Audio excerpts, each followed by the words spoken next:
اگر آپ کو اتنا ہی فخر ہے تو وضو اور غسل کے فرائض بتائیے۔ بس اتنی سی بات تو سنیے، غسل میں 4 فرض ہے۔ نمبر 1 بالٹی کا ہونا، نمبر 2 صابن کا ہونا، نمبر 3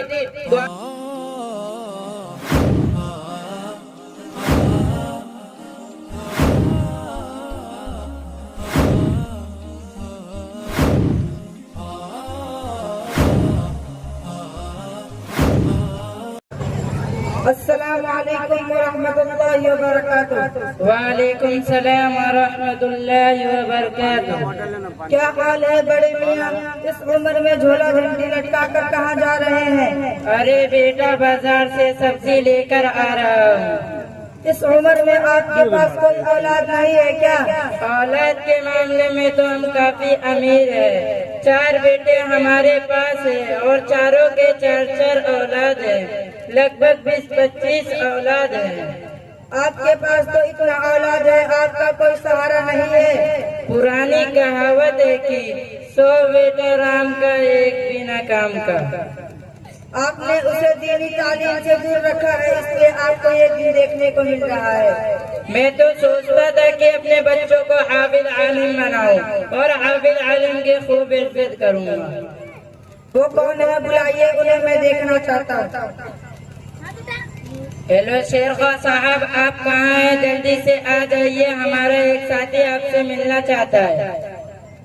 کیا بات ہے منگلو چاچا، بڑی ٹینشن میں نظر آ رہے ہیں، آپ کے چہرے پر مبارک کیوں بج رہا ہے؟ میں اس لیے ٹینشن میں ہوں کہ اپنے بچوں میں سے کسی کو حافظ قرآن نہ بنا سکا۔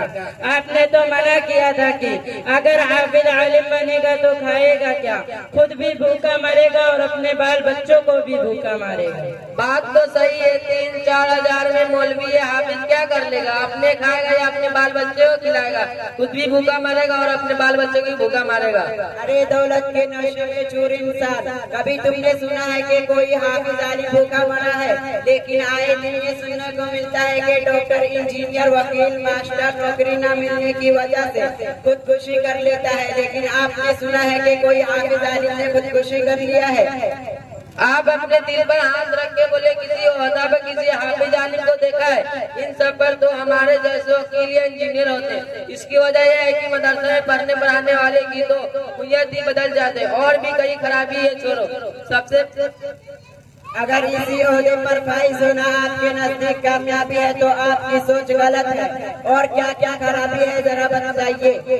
سب سے پہلے خرابی ہے کہ داڑھی اتنا لمبا کر لیتا ہے کہ جیسے 20 سال کا نوجوان 70 سال کا برا لگتا ہے، اور جب ان کے کپڑوں پر نظر پڑتے ہیں تو اتنا لمبا لمبا کرتا جبا کوٹ جیسے میں پورا جوکر لگتا ہے۔ اس لیے مالدار لوگ نیچی نگاہ سے دیکھتا ہے اور بات کرنے سے بھی ڈرتا ہے۔ اگر داڑھی کی بات ہے تو داڑھی رکھنا چہرے پہ سنت ہے، اور ایک سنت کو زندہ کرنا 100 شہیدوں کے ثواب کے برابر ہے۔ اور رہ گئی بات ان کے لباسوں کو شاک کی، تو ان کے لباسوں کو دیکھ کر لوگوں کے دل میں تعظیم پیدا ہو جاتی ہے۔ قرآن کا فرمان ہے، جو لوگ حافظ عالم کو دیکھ کر منہ پھیرتے ہیں یا ان سے نفرت کرتے ہیں، ایسے لوگوں کے متعلق ہمارے نبی صلی اللہ علیہ وسلم نے فرمایا۔ بات ہم سے ہمارے نبی تک مت پہنچو، تمہارا مطلب یہ ہے کہ ہمارے نبی بھی یہی چاہتے ہیں تم حافظ عالم بنو؟ جی میرے بڑے بھائی، آپ صلی اللہ علیہ وسلم کا ارشاد ہے، تم عالم بنو یا متعلم بنو، یا عالم کی بات سننے والا بنو یا عالم سے محبت کرنے والا بنو،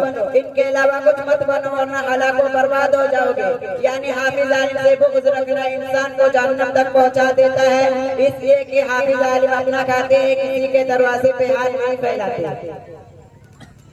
ایک بات بولو مولوی جی، آپ نے کہا کہ حافظ عالم اپنا کھاتے ہیں تو رمضان میں بغل میں جھولا دبائے اور ہاتھ میں رشید لیے در بدر بھٹکتے رہتے ہیں تو لوگ آپ کو بری نظر سے دیکھتے ہیں۔